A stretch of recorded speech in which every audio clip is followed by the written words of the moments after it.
My dear friends and professionalist, I am Uday Singh, advocate speaking. ನೀವೆಲ್ಲರೂ ಸಹ ನನ್ನ ಚಾನಲನ್ನು ನೋಡ್ತಾ ಇದ್ದೀರಿ ಅಂತ ನಾನು ಅಂದ್ಕೊಂಡಿದ್ದೀನಿ. ಶೇರ್ ಮಾಡಿ, ಲೈಕ್ ಮಾಡಿ, ಕಮೆಂಟ್ ಮಾಡಿ ಮತ್ತು ನನ್ನ ಚಾನಲ್ಗೆ ತಪ್ಪದೆ ಸಬ್ಸ್ಕ್ರೈಬ್ ಆಗೋದನ್ನು ಮರಿಬೇಡಿ. ಇನ್ನೂ ಯಾರ್ಯಾರು ಸಬ್ಸ್ಕ್ರೈಬ್ ಆಗಿಲ್ಲ ದಯವಿಟ್ಟು ಸಬ್ಸ್ಕ್ರೈಬ್ ಆಗಿ. ಸೊ ಇವತ್ತು ನಾನು ಇನ್ನೊಂದು ವಿಷಯವನ್ನು ತೆಗೆದುಕೊಂಡು ನಿಮ್ಮ ಮುಂದೆ ಬಂದಿದ್ದೀನಿ. ನಾನು ಇವತ್ತು ಆಯ್ಕೆ ಮಾಡಿಕೊಂಡಿರ್ತಕ್ಕಂಥ ವಿಷಯ preliminary enquiry by the police investigation officer.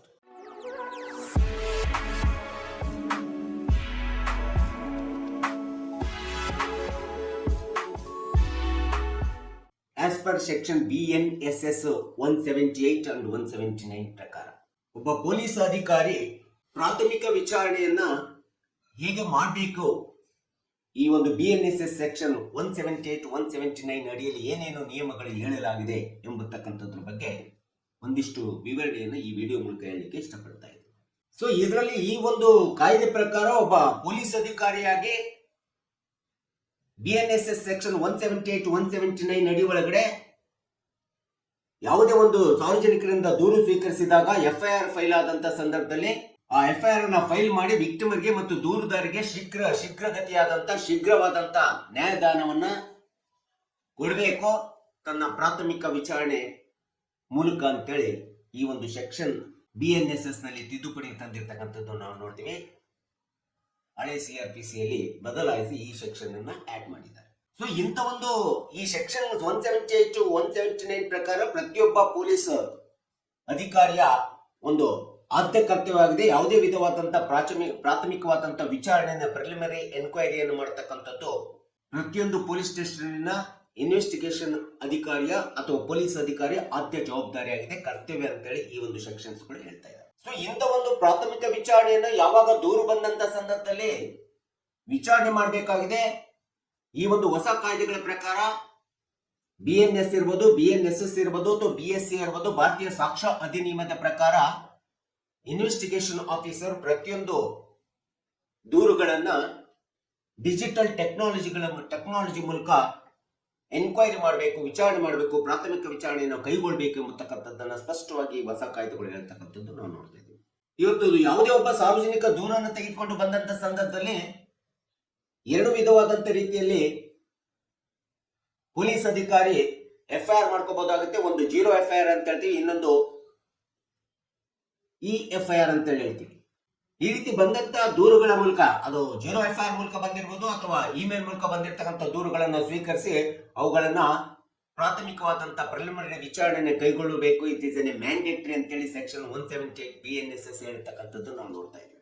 So ಈ ರೀತಿ ಸಾರ್ವಜನಿಕರಿಂದ ಬಂದಂತ ದೂರು ತೆಗೆದುಕೊಂಡು FIR ಫೈಲ್ ಮಾಡಿದ್ಮೇಲೆ ಅದು ಕಾಗ್ನಿಸಬಲ್ ಇರ್ಬೋದು, ನಾನ್ ಕಾಗ್ನಿಸಬಲ್ ಅಫೆನ್ಸ್ ಇರ್ಬೋದು, ಯಾವುದೇ ಅಫೆನ್ಸ್ ಇರಲಿ, ಅಂತ ಒಂದು ದೂರನ್ನ ಸ್ವೀಕರಿಸಿದಂತ 14 ದಿನಗಳ ಒಳಗೆ ಪ್ರಾಥಮಿಕ ವಿಚಾರಣೆಯನ್ನ ಇನ್ವೆಸ್ಟಿಗೇಷನ್ ಆಫೀಸರ್ ಅಥವಾ concern police station out station police ಇರ್ಬೋದು ಅಥವಾ PSI ಇರ್ಬೋದು ಮಾಡಬೇಕು ಎಂಬತಕ್ಕಂತ ಒಂದು ನಿಯಮವನ್ನ ಸೆಕ್ಷನ್ BNSS ಸೆಕ್ಷನ್ 178 and 179 ಸ್ಪಷ್ಟವಾಗಿ ಹೇಳ್ತಕ್ಕಂಥದ್ದು ನಾವು ನೋಡ್ತಾ ಇದ್ದೀವಿ. ಕೆಲವೊಂದು ಸಂದರ್ಭದಲ್ಲಿ ಪೊಲೀಸ್ ಸ್ಟೇಷನ್ಗಳಿಗೆ ಯಾವ ಸಂದರ್ಭದಲ್ಲಿ ದೂರು ಬರ್ತಾವೋ ಗೊತ್ತಿಲ್ಲ, ಮಿಡ್ ನೈಟ್ ಕೂಡ ದೂರು ಬಂದಂತ ಸಂದರ್ಭದಲ್ಲಿ ಆ ದೂರುಗಳನ್ನು ಸ್ವೀಕರಿಸಿಬಿಟ್ಟು ಮಧ್ಯರಾತ್ರಿ ಬಂದಂತ ದೂರುಗಳನ್ನ ಸಂಬಂಧಪಟ್ಟಂತ ಮ್ಯಾಜಿಸ್ಟ್ರೇಟ್ಗಳಿಗೆ ರಿಪೋರ್ಟ್ ಅನ್ನು ಮಾಡಿ ಅವರಿಗೆ ಮಾಹಿತಿಯನ್ನು ಗಮನಕ್ಕೆ ತರಬೇಕಂತೇಳಿ ಈ ಒಂದು BNSS ನಲ್ಲಿ ಹೇಳಿರ್ತಕ್ಕಂಥದ್ದು ನಾವು ನೋಡ್ತೀವಿ. ಹೊಸ ಕಾಯ್ದೆಯಲ್ಲಿ ಕಾನೂನಿನಲ್ಲಿ ಹೇಳಲಾಗಿದೆ. ಸೊ ಇನ್ನೊಂದು ಅಂಶವನ್ನು ನಾವಿಲ್ಲಿ ಗಮನಿಸಬೇಕು. ಯಾವುದೇ ಕಾಗ್ನಿಸಬಲ್ ಇರಬೇಕು, ನಾನ್ ಕಾಗ್ನಿಸಬಲ್ ಅಫೆನ್ಸ್ ಬಗ್ಗೆ ಸಾರ್ವಜನಿಕರಿಂದ ದೂರು ಸ್ವೀಕರಿಸಿದಂತ ಸಂದರ್ಭದಲ್ಲಿ ಈ ಒಂದು ಹೊಸ ಕಾಯ್ದೆ ಅಲ್ಲ, ಮೊದಲಿನ ಕಾಯ್ದೆಯಲ್ಲೂ ಸಹ ಇದಿತ್ತು. ಪ್ರತಿಯೊಂದು ಸಂಬಂಧಪಟ್ಟಂತ ಪೊಲೀಸ್ ಸ್ಟೇಷನ್ ಹೌಸ್ ಆಫೀಸರ್ ಇರ್ಬೋದು ಅಥವಾ PSI ಇರ್ಬೋದು ಅಥವಾ ಅಲ್ಲಿ ಇರ್ತಕ್ಕಂಥ ಯಾವುದೇ ಇನ್ವೆಸ್ಟಿಗೇಷನ್ ಅಧಿಕಾರಿಗಳು ಈ ರೀತಿ ಸಾರ್ವಜನಿಕರಿಂದ ಕಾಗ್ನಿಸಬಲ್ ಅಥವಾ ನಾನ್ ಕಾಗ್ನಿಸಬಲ್ ಬಗ್ಗೆ ಯಾವುದೇ ದೂರನ್ನು ಸ್ವೀಕರಿಸಿದಂತ ಸಂದರ್ಭದಲ್ಲಿ ಅವುಗಳನ್ನ ಕಡ್ಡಾಯವಾಗಿ ಸ್ವೀಕರಿಸಬೇಕು ಮತ್ತು ಕಡ್ಡಾಯವಾಗಿ ವಿಚಾರಣೆಯನ್ನು ಕೈಗೊಳ್ಳಬೇಕಂತೇಳಿ ಈ ಹಿಂದೆ ಒಂದು ಸರ್ವೋಚ್ಚ ನ್ಯಾಯಾಲಯ ಸುಪ್ರೀಂ ಕೋರ್ಟ್ ಒಂದು ಕೇಸ್ ಲಾಸ್ ಅನ್ನ ರೆಫರ್ ಮಾಡಿದೆ. ಅದು ಲಲಿತ್ ಕುಮಾರಿ versus Uttar Pradesh case laws judgment ಅನ್ನ ಲ್ಯಾಂಡ್ ಮಾರ್ಕ್ ಜಡ್ಜ್ಮೆಂಟ್ ಅನ್ನು ಕೊಟ್ಬಿಟ್ಟು ಆ ಜಡ್ಜ್ಮೆಂಟ್ ಪ್ರಕಾರ ಸುಪ್ರೀಂ ಕೋರ್ಟ್ ಪ್ರತಿಯೊಂದು ಹೈಕೋರ್ಟ್ಗಳಿಗೆ ಈ ರೀತಿ ದೂರನ್ನು ಸ್ವೀಕರಿಸಿ ನಾವು ಎನ್ಕ್ವೈರಿ ಮಾಡ್ತೀವಿ ಎಂಬತಕ್ಕಂಥದ್ದನ್ನ ಈ ಒಂದು ಜಡ್ಜ್ಮೆಂಟಿನ ಮೇಲೆ ಒಂದು ಸರ್ಕ್ಯುಲರ್ ನ ತಯಾರು ಮಾಡಿ ಪ್ರತಿಯೊಂದು ರಾಜ್ಯ ಸರ್ಕಾರಗಳಿಗೆ ಸರ್ಕ್ಯುಲರ್ ತಯಾರು ಮಾಡಿದೆ. ಆ ಹೈಕೋರ್ಟ್ಗಳು ಸಹ ಸಂಬಂಧಪಟ್ಟಂತ ರಾಜ್ಯ ಸರ್ಕಾರಗಳಿಗೆ, ಮುಖ್ಯಮಂತ್ರಿಗಳಿಗೆ ಮತ್ತು ಸಚಿವ ಸಂಪುಟಕ್ಕೆ ಒಂದು ಸರ್ಕ್ಯುಲರ್ ತಯಾರು ಮಾಡಿ ಕಳಿಸಿದೆ. ಆ ಸರ್ಕ್ಯುಲರ್ ಪ್ರತಿಯೊಂದು ಜಿಲ್ಲೆಯಲ್ಲಿರ್ತಕ್ಕಂಥ ಎಸ್ಪಿಗಳಿಗೆ ಬಂದಿದೆ. ಆ ಎಸ್ಪಿಗಳು ಆ ಸರ್ಕ್ಯುಲರ್ ಅನ್ನ ಸಂಬಂಧಪಟ್ಟಂತ ಪ್ರತಿಯೊಂದು ಪೊಲೀಸ್ ಸ್ಟೇಷನ್ಗೆ ಕೊಡಬೇಕಾಗುತ್ತೆ. ಪೊಲೀಸ್ ಸ್ಟೇಷನ್ ನಲ್ಲಿ ಇರ್ತಕ್ಕಂಥ ಇನ್ವೆಸ್ಟಿಗೇಷನ್ ಆಫೀಸರ್ಸ್ ಇರ್ಬೋದು ಅಥವಾ PSI ಇರ್ಬೋದು, ಇನ್ಯಾರೇ ಇರ್ಬೋದು, ಈ ರೀತಿ ಲಲಿತ್ ಕುಮಾರಿ versus Uttar Pradesh case ಲಾಸಿನ circular ಅನ್ನ ಯಾವುದೇ ಸಾರ್ವಜನಿಕರು ಯಾವುದೇ ಸಂದರ್ಭದಲ್ಲಿ ದೂರು ಕೊಟ್ಟರು ಸಹ ಆ ದೂರನ್ನು ಸ್ವೀಕರಿಸ್ತೀವಿ ಎಂಬತಕ್ಕಂಥದ್ದನ್ನ ಸಾರ್ವಜನಿಕರ ಪ್ರಕಟಣೆಗೆ ಹಾಕಬೇಕು ಎಂಬತಕ್ಕಂಥದ್ದು ಸಹ ಈ ಒಂದು ಕೇಸ್ ಲಾಸ್ ನಲ್ಲಿ ಸುಪ್ರೀಂ ಕೋರ್ಟಿನ ಲ್ಯಾಂಡ್ ಮಾರ್ಕ್ ಜಡ್ಜ್ಮೆಂಟಿನ ಬಗ್ಗೆ ಸರ್ಕ್ಯುಲರ್ ಪ್ರತಿಯೊಂದು ಪೊಲೀಸ್ ಸ್ಟೇಷನ್ಗೆ ಬಂದಿದ್ದಾವೆ. ಸಂಬಂಧಪಟ್ಟಂತ ಪೊಲೀಸ್ ಸ್ಟೇಷನ್ PSI ಇರ್ಬೋದು ಅಥವಾ ಇನ್ವೆಸ್ಟಿಗೇಷನ್ ಆಫೀಸರ್ಸ್ಗಳು ಲಲಿತ್ ಕುಮಾರಿ versus Uttar Pradesh case ಲಾಸಿನ circular ಅನ್ನ ನೀವು ಪೊಲೀಸ್ ಸ್ಟೇಷನಿನ ಮುಂದೆ ಪ್ರಕಟಗೊಳಿಸಬೇಕಾಗುತ್ತೆ. ದೂರು ಯಾವುದೇ ಸಂದರ್ಭದಲ್ಲಿ ದೂರು ಬಂದು ಸಹ ಆ ದೂರನ್ನು ಸ್ವೀಕರಿಸಿ ಎನ್ಕ್ವೈರಿ ಮಾಡ್ಬೇಕಂತೇಳಿ ಈ ಒಂದು ಹೊಸ ಕಾಯ್ದೆಯಲ್ಲಿ ಸ್ಪಷ್ಟವಾಗಿ ಹೇಳಿರ್ತಕ್ಕಂಥದ್ದನ್ನ ನಾವಿಲ್ಲಿ ನೋಡ್ತಾ ಇದ್ದೀವಿ.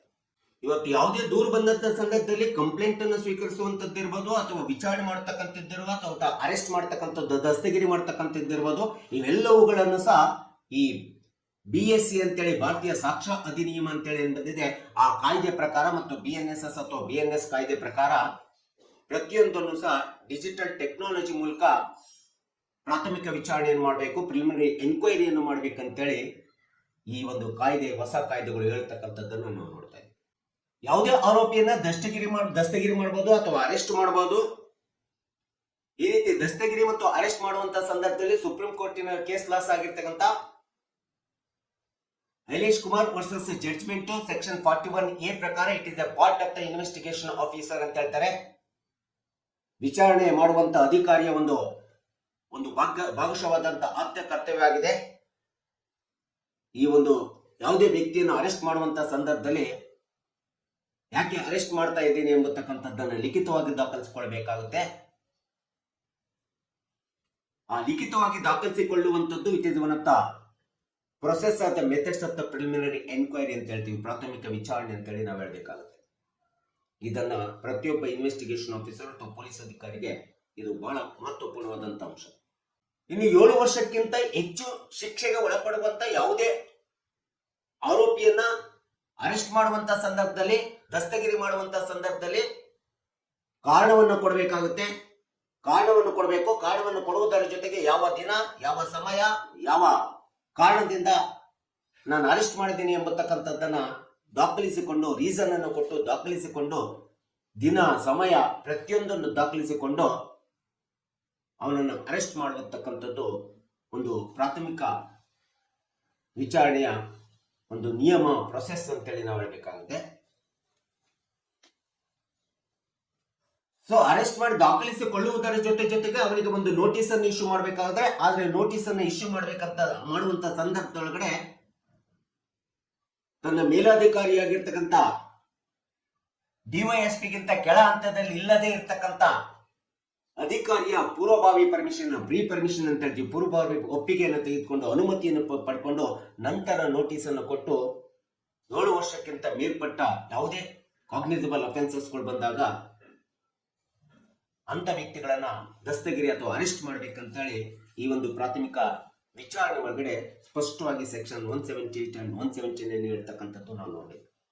ಸೊ ಅಷ್ಟಲ್ಲದೆ ಇವತ್ತು ಹೊಸದಾಗಿ ಬಂದಿರತಕ್ಕಂತ ಭಾರತೀಯ ಸಾಕ್ಷ್ಯ ಅಧಿನಿಯಮ ಕಾಯ್ದೆಯ ಪ್ರಕಾರ ಯಾವುದೇ ಇನ್ವೆಸ್ಟಿಗೇಷನ್ ಆಫೀಸರು ಯಾವುದೇ ವಿಧವಾದಂತ ದೂರುದಾರರನ್ನ ಅಥವಾ ವಿಕ್ಟಿಮ್ಸ್ ಗಳನ್ನ ಅಥವಾ ಆರೋಪಿಗಳನ್ನ, ಅಕ್ಯೂಸ್ಡ್ ಗಳನ್ನ ವಿಚಾರಣೆ ಮಾಡುವಂತ ಸಂದರ್ಭದಲ್ಲಿ ಪ್ರತಿಯೊಂದು ವಿಚಾರಣೆಯು ಸಹ ಭಾರತೀಯ ಸಾಕ್ಷ್ಯ ಅಧಿನಿಯಮ ಕಾಯ್ದೆ ತಿದ್ದುಪಡಿ ಪ್ರಕಾರ ಅವುಗಳು ಡಿಜಿಟಲ್ ಮೂಲಕ ವಿಚಾರಣೆ ಆಗಬೇಕು. Audio, video, electronics summons, witnesses ಕೂಡ ಡಿಜಿಟಲ್ ಮೂಲಕ ವಿಚಾರಣೆ ಮಾಡಬೇಕು, ಡಿಜಿಟಲ್ ಟೆಕ್ನಾಲಜಿ ಮೂಲಕ ವಿಚಾರಣೆ ಮಾಡಬೇಕು ಅಥವಾ ಎನ್ಕ್ವೈರಿಯನ್ನು ಮಾಡಬೇಕೆಂಬತಕ್ಕಂಥದ್ದನ್ನ ಈ ಭಾರತೀಯ ಸಾಕ್ಷ್ಯ ಅಧಿನಿಯಮದಲ್ಲಿ ಸ್ಪಷ್ಟವಾಗಿ ಹೇಳಿರ್ತಕ್ಕಂಥದ್ದನ್ನ ನಾವು ನೋಡ್ತೀವಿ. ಎಲೆಕ್ಟ್ರಾನಿಕ್ ಎವಿಡೆನ್ಸಸ್ ಗಳನ್ನ ಕಲೆಕ್ಟ್ ಮಾಡ್ತಕ್ಕಂಥದ್ದು, ಎಲೆಕ್ಟ್ರಾನಿಕ್ ಡಿವೈಸಸ್ ಮೂಲಕ ವಿಟ್ನೆಸಸ್ ಗಳನ್ನ ಕ್ರೋಢೀಕರಣ ಮಾಡ್ತಕ್ಕಂಥದ್ದು, ಇವೆಲ್ಲವುಗಳನ್ನು ಸಹ ಪ್ರಾಥಮಿಕ ವಿಚಾರಣೆಯಲ್ಲಿ ಇನ್ವೆಸ್ಟಿಗೇಷನ್ ಆಫೀಸರ್ ಆದಂಥವರು ಇವೆಲ್ಲವುಗಳನ್ನ ಸಾಕ್ಷ್ಯಗಳಾಗಿ ಕ್ರೋಢೀಕರಿಸಬೇಕಾಗುತ್ತೆ, ಕಲೆಕ್ಟ್ ಮಾಡಿರ್ಬೇಕಾಗುತ್ತೆ. It is one of the process of the methods of the preliminary enquiry ಅಂತ ಹೇಳಬೇಕಾಗುತ್ತೆ. ಇನ್ನೂ ಹೆಚ್ಚು ಅಂತಂದ್ರೆ ಈ ಒಂದು ಭಾರತೀಯ ಸಾಕ್ಷ್ಯ ಅಧಿನಿಯಮದ ಪ್ರಕಾರ ಈ ರೀತಿ ಬಂದಂತ ದೂರುಗಳಲ್ಲಿ ಕಾಗ್ನಿಸಬಲ್ ಅಥವಾ ನಾನ್ ಕಾಗ್ನಿಸಬಲ್ ದೂರುಗಳಲ್ಲಿ ಏನಾದರೂ ಎನ್ಕ್ವೈರಿ ಮಾಡಬೇಕಾದ್ರೆ ಒಂದು ವೇಳೆ ಕಾಗ್ನಿಸಬಲ್ ಅಫೆನ್ಸ್ ಸೇರಿಯರ್ ಇತ್ತು ಅಂತಂದ್ರೆ ಅಲ್ಲಿ ಸಂಬಂಧಪಟ್ಟಂತ ಇಂಡಿಯನ್ ಮೆಡಿಕಲ್ ಆಫೀಸರ್ ಯಾರು ರಿಜಿಸ್ಟರ್ಡ್ ಮೆಡಿಕಲ್ ಆಫೀಸರ್ ಇರ್ತಾರೆ, ಹತ್ತಿರದಲ್ಲಿರ್ತಕ್ಕಂಥ ರಿಜಿಸ್ಟರ್ಡ್ ಗೌರ್ಮೆಂಟ್ ಮೆಡಿಕಲ್ ಆಫೀಸರ್ ತಗೋಬಹುದು. ಅಥವಾ ಒಂದು ವೇಳೆ ಗೌರ್ಮೆಂಟ್ ಮೆಡಿಕಲ್ ಆಫೀಸರ್ ಸಿಕ್ಕಿಲ್ಲ ಅಂತಂದ್ರೆ ಖಾಸಗಿ ಮೆಡಿಕಲ್ ಆಫೀಸರ್ ರಿಜಿಸ್ಟರ್ಡ್ ಖಾಸಗಿ ಮೆಡಿಕಲ್ ಆಫೀಸರ್ನ ತೆಗೆದುಕೊಂಡು ಫೋರ್ಸನಿಕ್ ರಿಪೋರ್ಟ್ ಅನ್ನು ಕೂಡ ತೆಗೆದುಕೋಬಹುದಾಗಿದೆ. ಅದನ್ನ ಫೋರ್ಸನಿಕ್ ಎಕ್ಸ್ಪೆರಿಮೆಂಟೇಷನ್ಗೆ ಕಳಿಸಬಹುದಾಗಿದೆ ಮತ್ತು ಎಕ್ಸ್ಪರ್ಟ್ ಒಪಿನಿಯನ್ ಕೂಡ ತೆಗೆದುಕೊಳ್ಬೇಕಂತೇಳಿ ಈ ಒಂದು ಪ್ರಾಥಮಿಕ ವಿಚಾರಣೆ ಹಂತದಲ್ಲಿ ಈ ಒಂದು ಅಧಿನಿಯಮದಲ್ಲಿ ಹೇಳಿರ್ತಕ್ಕಂಥದ್ದು ನಾವು ನೋಡ್ತೀವಿ. ಭಾರತೀಯ ಸಾಕ್ಷ್ಯ ಅಧಿನಿಯಮದಲ್ಲಿ ಹೇಳಿರ್ತಕ್ಕಂಥದ್ದು ನಾವು ನೋಡ್ತೀವಿ. BNSS ಸೆಕ್ಷನ್ 178 179 ಸ್ಪಷ್ಟವಾಗಿ ಹೇಳ್ತಿದ್ದಾರೆ. ಸೊ ಈ ರೀತಿಯಾದಂತ ಒಂದು ಎಲ್ಲ ಪ್ರಾಥಮಿಕ ವಿಚಾರಣೆಯನ್ನ FIR ನಲ್ಲಿ ವಿಚಾರಣೆ ಮಾಡ್ತಕ್ಕಂಥದ್ದು, ಈ FIR ಇರ್ಬೋದು ಅಥವಾ 0 FIR ನಲ್ಲಿ ವಿಚಾರಣೆ ಮಾಡ್ತಕ್ಕಂಥದ್ದು, ಪ್ರಾಥಮಿಕವಾಗಿ ಎನ್ಕ್ವೈರಿ ಮಾಡ್ತಕ್ಕಂಥದ್ದು it is A binded and mandatory duty of the every investigation officer ಅಥವಾ ಪೊಲೀಸ್ ಆಫೀಸರ್ ಎಂಬತಕ್ಕಂಥದ್ದನ್ನ ಈ ನಿಯಮಗಳು ಸ್ಪಷ್ಟವಾಗಿ ಹೇಳ್ತಾ ಇದ್ದಾರೆ. ಸೊ ಈ ಒಂದು BNSS ಪ್ರಕಾರ ಯಾವಾಗ ಪೊಲೀಸ್ ಸ್ಟೇಷನ್ಗೆ ಒಬ್ಬ ದೂರುದಾರ ಬಂದು ಕಂಪ್ಲೇಂಟ್ ಕೊಡ್ತಾನೆ, ಆ ಕಂಪ್ಲೇಂಟ್ ಕೊಟ್ಟಂತ ಸಂದರ್ಭದಲ್ಲಿ ಆರೋಪಿಯ ಅಡ್ರೆಸ್ ಅನ್ನ ಮತ್ತು ನಿಕ್ ನೇಮ್ ಅನ್ನ ಮತ್ತು ಅವನ ಹೆಸರನ್ನ ಸ್ಪಷ್ಟವಾಗಿ ತೆಗೆದುಕೋಬೇಕಾಗುತ್ತೆ.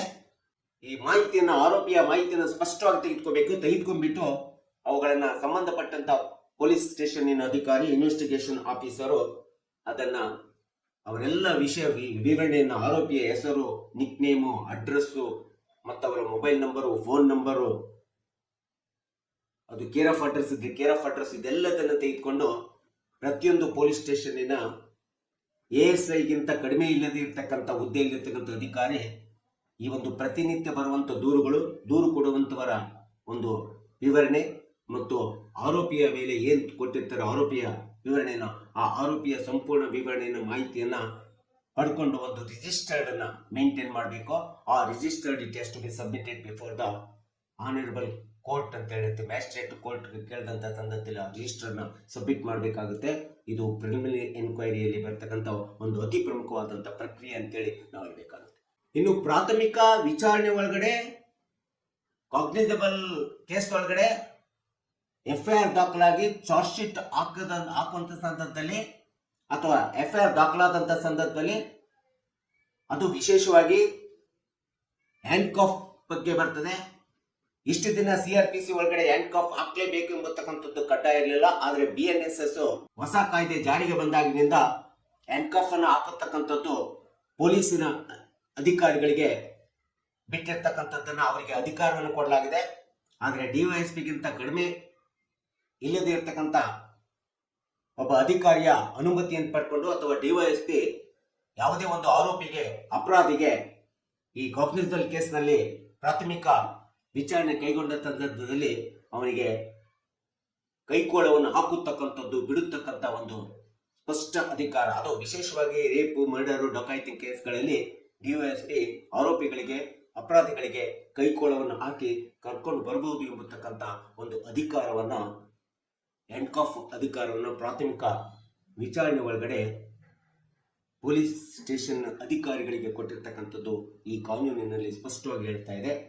ಸೊ ಈ ರೀತಿ preliminary enquiry by the police officer when FIR filed taken by the complainants from public, ಸಾರ್ವಜನಿಕರಿಂದ, ದೂರದಾರರಿಂದ ಏನು ಒಂದು ದೂರನ್ನು ತೆಗೆದುಕೊಂಡು FIR ಫೈಲ್ ಮಾಡ್ತಾರೆ, ಆ ಒಂದು ಫೈಲ್ ಮಾಡಿದಂಥ ಮಾಡುವುದಕ್ಕಿಂತ ಮುಂಚಿತ ಅಥವಾ ಫೈಲ್ ಮಾಡಿದಂಥ ಸಂದರ್ಭದಲ್ಲಿ ಪ್ರಾಥಮಿಕ ವಿಚಾರಣೆಯನ್ನು ಪ್ರತಿಯೊಂದು ಇನ್ವೆಸ್ಟಿಗೇಷನ್ ಆಫೀಸರು BNSS ಸೆಕ್ಷನ್ 178 179 ಅಡಿಯಲ್ಲಿ ಕೈಗೊಳ್ಳಬೇಕೆಂಬತಕ್ಕಂಥ ಈ ಒಂದು ಸ್ಪಷ್ಟ ನಿಯಮ ಹೊಸದಾಗಿ ಬಂದಿರತಕ್ಕಂಥ ಕಾಯ್ದೆಗಳು BNSS ಮತ್ತು BSA ಒಳಗಡೆ ವಿಶೇಷವಾಗಿ ಹೇಳಿರ್ತಕ್ಕಂಥದ್ದನ್ನ ನಾವು ನೀವುಗಳೆಲ್ಲರೂ ತಿಳ್ಕೋಬೇಕು ಮತ್ತು ಸಾರ್ವಜನಿಕರಿಗೆ ಗೊತ್ತಾಗಬೇಕು ಮತ್ತು ಆರೋಪಿಗಳಿಗೂ ಸಹ ಗೊತ್ತಾಗಬೇಕು ಮತ್ತು ನಮ್ಮಂತ ವಕೀಲರಿಗೂ ಸಹ ಇದ್ರ ಬಗ್ಗೆ ಸಂಪೂರ್ಣವಾದಂಥ ಮಾಹಿತಿ, ಜ್ಞಾನ ಇರಬೇಕು ಎಂಬತಕ್ಕಂಥ ಹಿನ್ನೆಲೆಯನ್ನು ಇಟ್ಕೊಂಡು ಈ ವಿಡಿಯೋನ ಮಾಡಿದ್ದೀನಿ. ದಯವಿಟ್ಟು ನನ್ನ ವಿಡಿಯೋ ಇಷ್ಟ ಆಗಿದ್ರೆ